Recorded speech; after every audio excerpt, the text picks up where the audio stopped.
Well, he's not a carpenter. He's one of Jamaica's finest singer, better known to us now as Sir John Holt.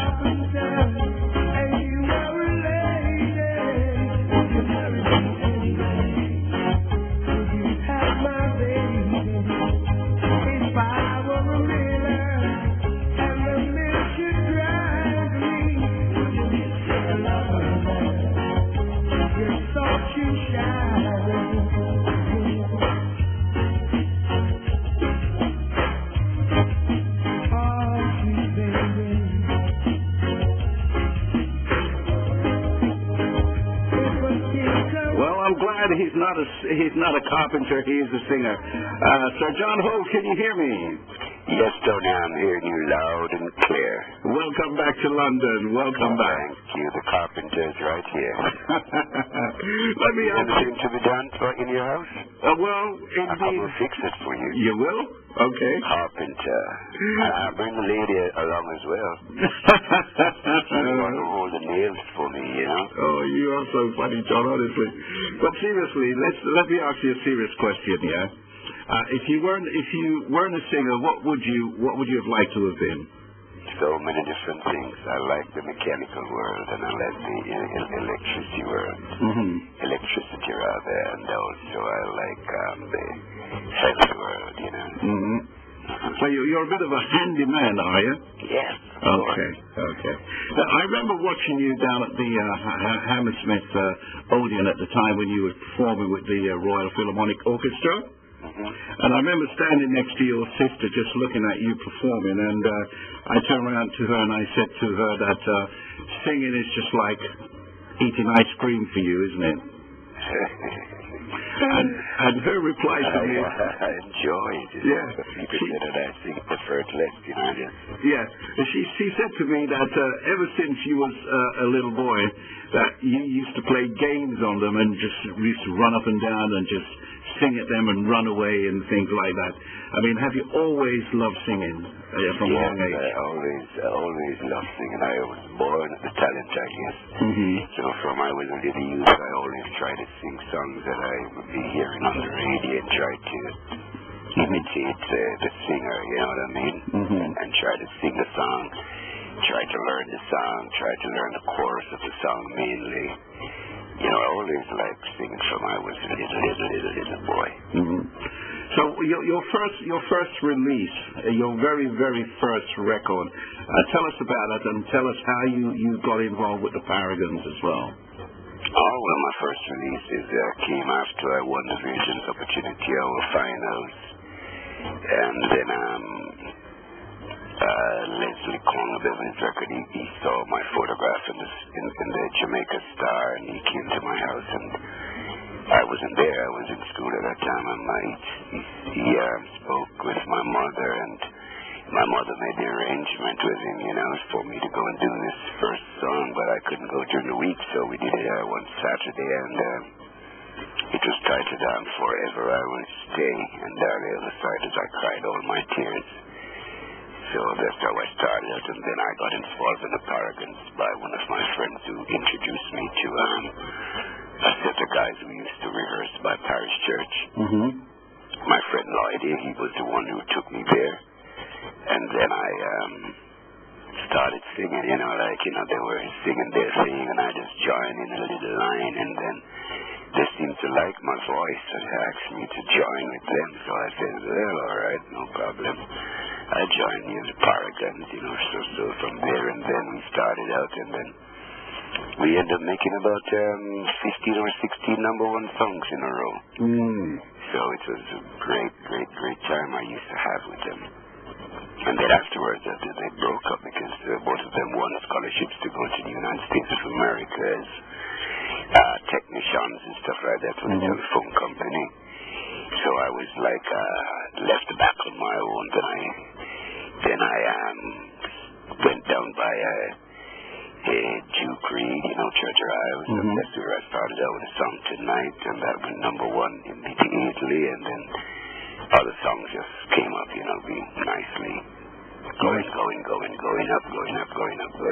And you're still going. You're still going. Hey, I've been there and I'm still going there, and I've done that and I'm still doing it. There was a brief spell in your career, right, when you did a lot of stuff for Trojan, and they introduced violin, strings, and all of that. How did that kind of, how did you feel about that, knowing the traditional kind of reggae beat, and here you have hit records after hit records, and they started putting strings in them, and it was slightly different at the time, wasn't it? Oh yes, it was slightly different, but I felt really good about it because it's allowed me to really, use my voice in every direction, you know what I mean? I'm singing minor, majors, and chords like those. You don't generally sing them on a regular song, so therefore that really helped me to improve on my notes, and that those strings album, it was really Tony Ashfield, an Englishman. All those songs are really his idea, because I am his favorite singer, so therefore he wanted me to do an album for him with strings, with an orchestra, because he used to listen to a lot of classical music. So I guess in his imagination he could see me singing with a 40-piece band, a big orchestra. So it was really his dream that came true, and mine. I enjoyed doing it, but it was all his idea to go along with it. It was the Brian Rogers Orchestra with about 30 musicians. So therefore, we just decided to do that for the John Holt Sings for I album, 1000 Volts, 2000, Dozen Roads, and those albums. So that's how it really came about, you know what I mean? And that put you in practically every home in the UK, didn't it? Not just black homes, but a lot of white... everybody. It's a total across-the-board thing, they would call it, Everybody went out and buy 1000 Volts of Holt and the Dusty Roads and the John Holt Sings for I album. Well, we're getting a lot of people in our chat room wishing you all the best, John. We got Audrey, we got Eloise wishing you the very, very best. Hi, Audrey, Eli, how you doing? And now, when you perform with the London Philharmonic Orchestra, I mean, that must have been a big turning point in your career. Oh yes, of course. It was like a dream came true, because I can remember, I must tell you, this is the real thing I'm going to tell you now. I had a dream one night, long ago, long ago. But I'll never forget that dream. That I was like a little dwarf at the bottom of a stairs.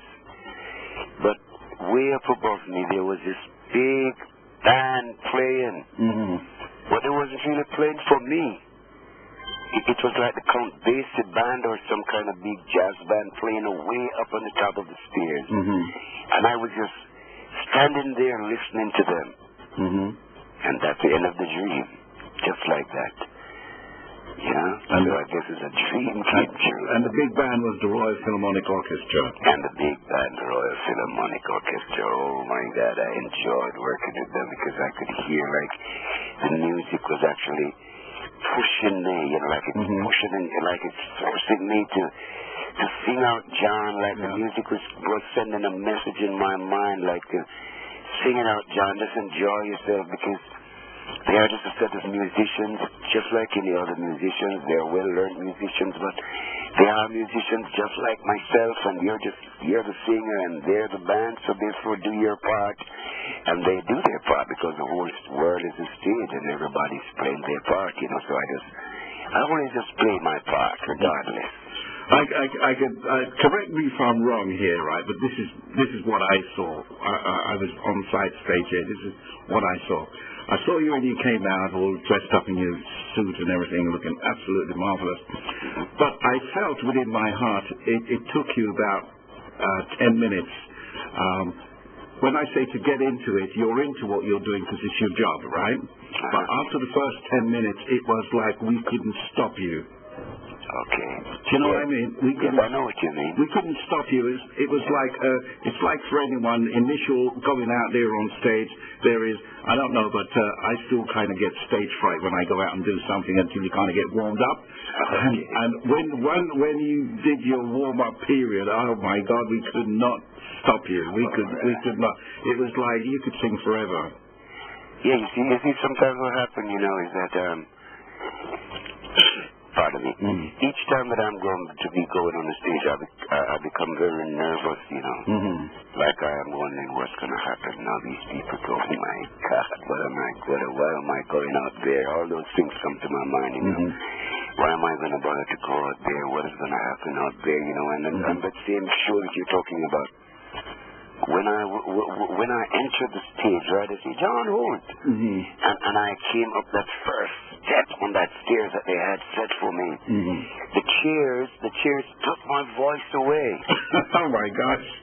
You understand me? I hear that. You was out. It was like when you're frying a fish. Sounded to me like. That's what I was hearing.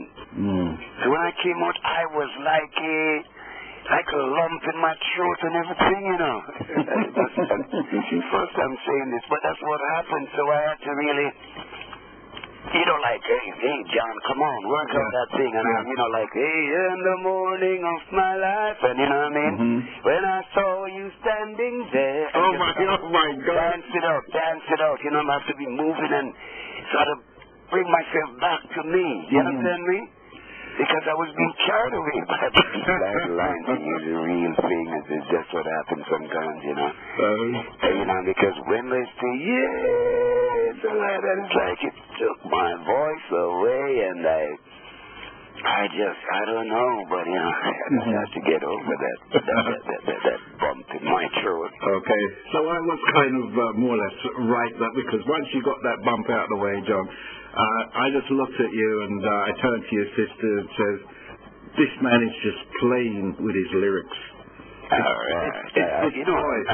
It's his toys, Singing to you is just a toy. I mean, you just sang a little bit there and it sounds so much like the record. You see what I mean? And I'm just messing about. You know what I mean? A man in America told me once, that one of these guys who works at some television world, just like you in the radio world, he said, John, when I look at you on the stage, it come like you're playing some kind of cricket or you're just on your place and you're messing about with friends. That's what I see. You're playing with your toys. Yeah, I'm just like, hey, come on, let's go. In the morning, hey. Well, let me ask you a question. Was your dad a great cricketer? Now, my dad wasn't a cricketer. My uncle was a great cricketer, John Kenneth Holt. John Kenneth Holt, J.K. Holt. Okay, yes, Junior. Yes. Yes, okay, that's a little question there from Mr. Claude Mosley. Apparently he knows the family very well. Now, I remember seeing you down at Veterans Night in Montego Bay many years ago alongside Ken Booth and others. And that was a performance, because that was the first time I've actually seen you in Jamaica, and you came out there again. You just stormed the place. I mean, okay. There's so much things I want to ask you, but the time isn't. So, just one question: before you leave the UK, do you think it's possible for you to pop into the studio? We can have a musical, a couple of hours chat and play music and talk about your life and things. Oh yeah, we could just enjoy ourselves. Like going through the motions and having a little drink here and a chat there, and of course, why not? You are one of the original, man. You helped to break me out in the United Kingdom and in England, everywhere. I never forget your show. You used to have the show on some radio there Sunday. I think it was on a Sunday. Radio London. Yes, on a Sunday, right? Yeah. And I remember you inviting me a few times there, and I used to enjoy doing that because when you play a reggae record, man, everybody listens to it, and I used to say, this is a man, Tony. Thank you very much. Well, I have to... You should receive some kind of award for these things that you have done, Well... Yes, you should, Yes, of course, I'm in line to you, because... You went through the struggle. You struggle to get it where it's at right now. You're one of the pioneer, man. And I'm lying to you, that is the real truth. And everybody in this music business should really have a lot of respect for you for what you have done, and you're still trying to do better. Thank you. Thank you. Man. Thank you. Yes, man. I tell you what I would like from you, and I've never asked on this, a little special of one of your special tunes. Oh, yes. Okay. Well, when I get down there, I'll do that for you. Okay. Now, how many songs do you reckon you have sung, recorded over the years? I don't remember. There's a whole lot of them, There's a whole lot. I can't figure it out how many. And when you do a show, how do you choose which songs you're going to be performing? It depends on the kind of show and where I'm going to perform. That's how I choose the songs. You know what I mean? If I'm going to, let's say I'm going to do a show in Montego Bay, Jamaica, then, and there's a lot of different kind of artists. So you have DJs, you have singers, you have culture guys, you have all kind of different people. Then I would choose like 10 or 12 songs that I know is going to fit into that kind of show. That's how I do it. Let's say it's one of them root show, right? Where, the guy come on, in the morning, and stuff like that. Then I would choose some songs like On the Beach, Stealing, or Park Camp, and all those kind of songs, because I know that it's going to fit right into their category, because that's the kind of songs those people like to dance to. You know what I mean? So that's how I really do it. If I'm going to come here to do a song with the Philharmonic Orchestra or our brothers that's going to be playing here, then I would choose some songs that I know are going to fit into that crowd out there. Certain songs I don't do certain places, but in another place I would do that song because I know, they're going to love it. Now, you travel quite a lot as well. I'm kind of bumping through them because we've got 10 more minutes to go. Of all the countries you perform, which are the countries you enjoy performing in? I mean, away from Jamaica? Yeah. Here, London. Why is that? Why is that? Because they're more tuned to reggae. The people here in England, they're more tuned. They've been listening to reggae since they used to play it on that little component set at their house. So I guess they know more about reggae than any other part of the world. Away from Jamaica. And that's the real truth. To me, the United States of America got to be a real bad deal when it comes to reggae. Really? They don't know anything about reggae music to me. Okay. I will go there and I perform and everybody love it and jump with it and stuff like that, just like here. But I mean that vibe, that feeling, that it's not in America, because they got a real raw deal. Because what they did with America, I think, was to give them the version of the song and not the real song. Okay. That's how they end up loving these DJ songs, because they used to just give them the version of the song. That's what happened to America. They don't know nothing about the scatolites. They don't know nothing about a lot of good singers. And they've got the versions. And I mean, reggae music hit England before it really crossed over to America. Yeah. It was Canada that used to really keep up that reggae thing before New York and the rest of America, John, how long have you actually been, without giving anything away, how long have you been in the business? How many decades? Well, I've been in the business since the first moon and the last sun. Okay. All right. Out of all the songs you've performed, which has been your favorite? Well, that's a very good question, Johnny, because, I've never think about any of my songs to be my favorite, to be honest with you. It depends on the song that moves me, you know what I mean? The one that moves me become my favorite at that moment. I have moments favorite. Like if I'm going to sing 10 songs right now, then I know that I like singing this one more than the other 9. And if I turn around again and choose 10 or 20 more different titles, then I was prefer singing this one than that one. But there's songs that I sing that really make me feel real sad inside of me that I just want to stop singing it. I just want to break it off. Like a song called Memories by the Score. That song. Why does that make you feel sad? Because of the lyrics, you know, it brings back a lot of memories to me. Because I wrote that song out of experience, you know what I mean?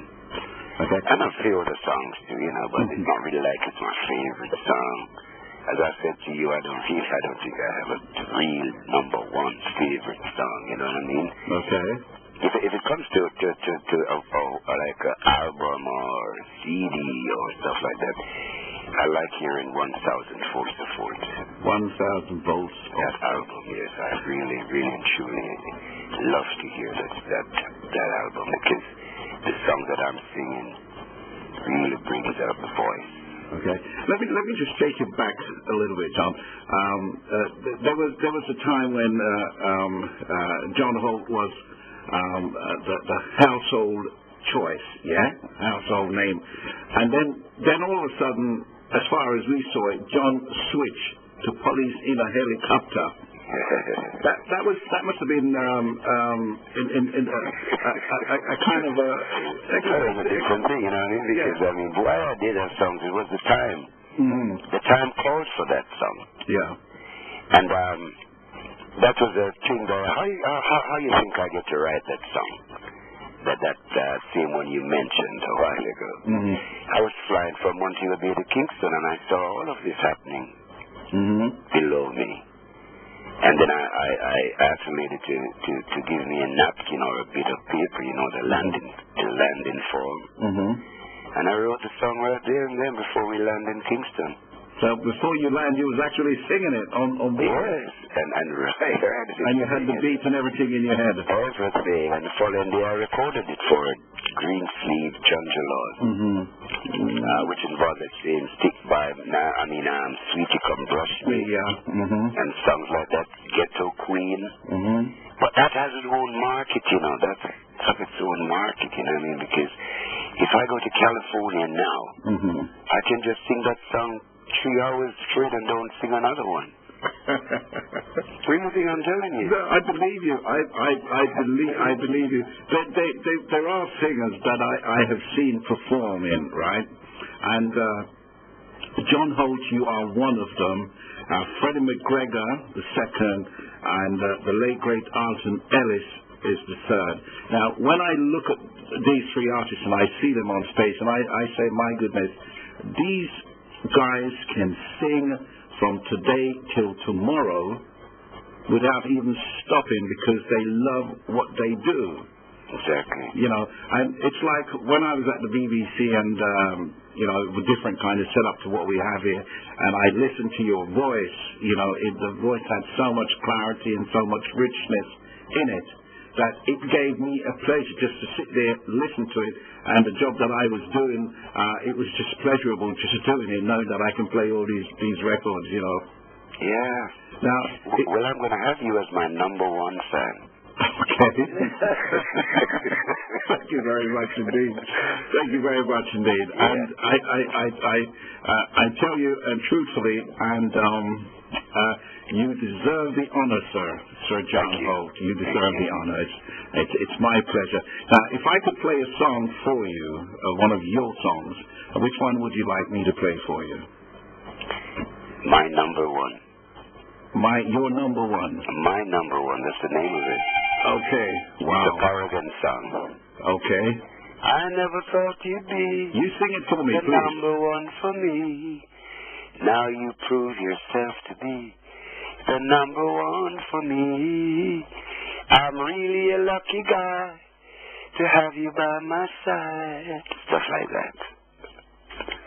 Hello? Yeah, I'm still here. Sorry about that, John. Yes, you're number one. Right, let me just see if... it's such my number one. It's a Paragon song. What if you're going to find it anyway?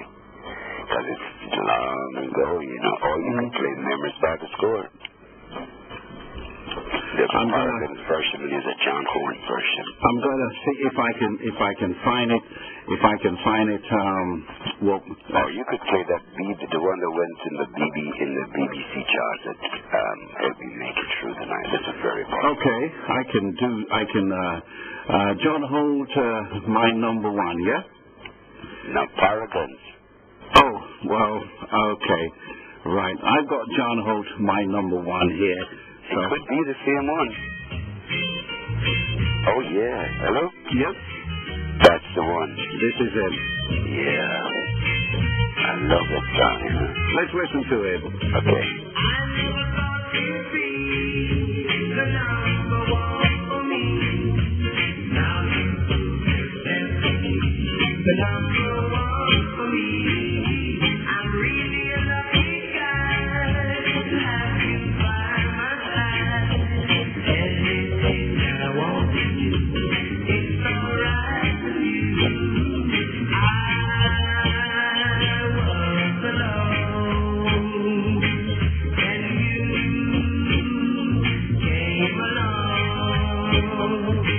Now you're gonna be the number one for me. Nobody told me about our love. You for me and me for you.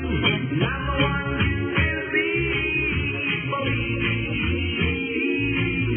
No one can ever let us fall. We have done our hand in the heart.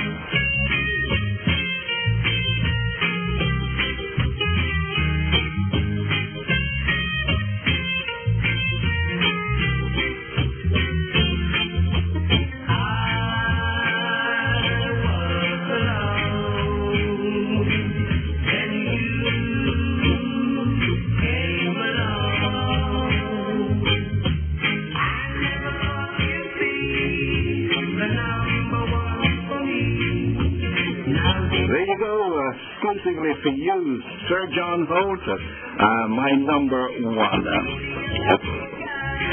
Yes, sir, that's the one? That's the one. That's the one. Well, that's the one. When I love that song. You do. Now, what are you going to be doing on Sunday at the our Valentine? Oh, we're going to be doing. I've added some changes to my to my selection. You know, we were doing songs like Red Wine and stuff like that, and we'll be doing like some new titles. Really, I'll be putting on. Okay. Coming soon. And it must have broke your poor little heart. Those kind of songs. When the boys used to sing, yeah, you look better in the dark. And red wine and stuff like that. I'll be doing some songs that I know that the British people knows. Those songs really come into UB40. You know, there's a few numbers that was real popular here in England. And I've decided to do even two of the UB40 popular songs because when they're on stage, they do my songs sometimes. So Okay. I'm returning a favor by doing that song, and you know what I mean, and a few other songs as well. Now, Blondie took one of your tracks way up in the charts. That must have been pleasant for you to know that other artists are recording your materials. Oh yes, I feel real good about that. That means I've been doing something good. The tide is high. And the Atomic Kittens did it over again, and it went number one. And Brianna and Lil Wayne, they now have a version of it going well in America. The same tide is high there. They do. The Brianna, the girl from Barbados. Yep, doing very well. And Lil Wayne, the American guy, rapping guy.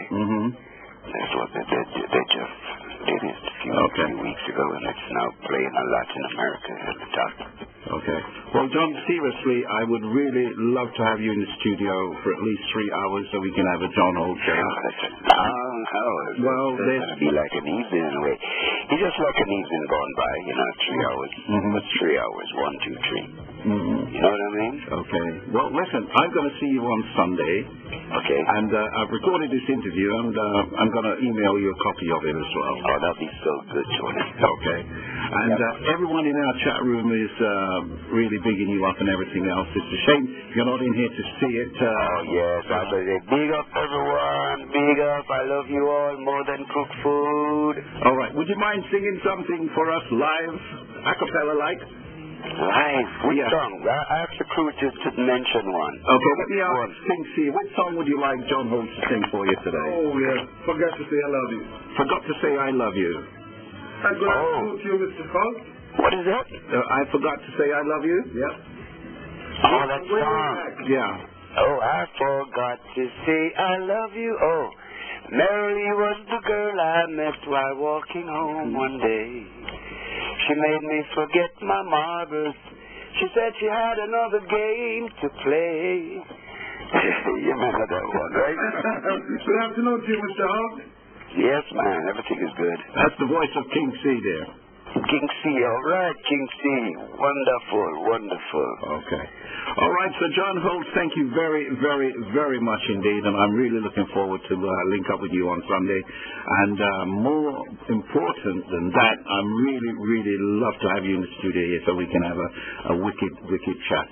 Yeah, man, it's so nice you could break it up and get it through, you know what I mean? And I would like you to make up a playlist of well, I know you say all the songs are your favorites and you don't have a favorite, but I'd like you to put together a John Holt list that we could go through one after the other, and you could explain to us and tell us why this, why that, and, you know, like you cover quite a lot of songs as well. Yes. You know, so I call it Songs I Love to Hear. Yeah. What a good title. It is. Songs John Holt loves to hear. Don't forget to search on OD.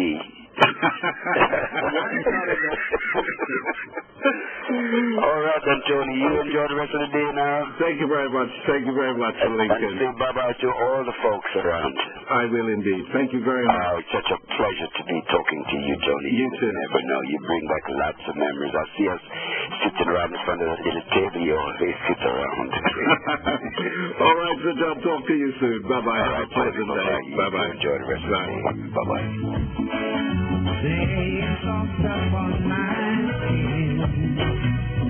Well, that's about it from me. Jonah Williams going to wrap it up, and tight. Many thanks to Sir John there. We're going to link him, and as he promised, he's going to try and make it here into the studio. Wow, that is going to be something very, very special for me, I can tell you that.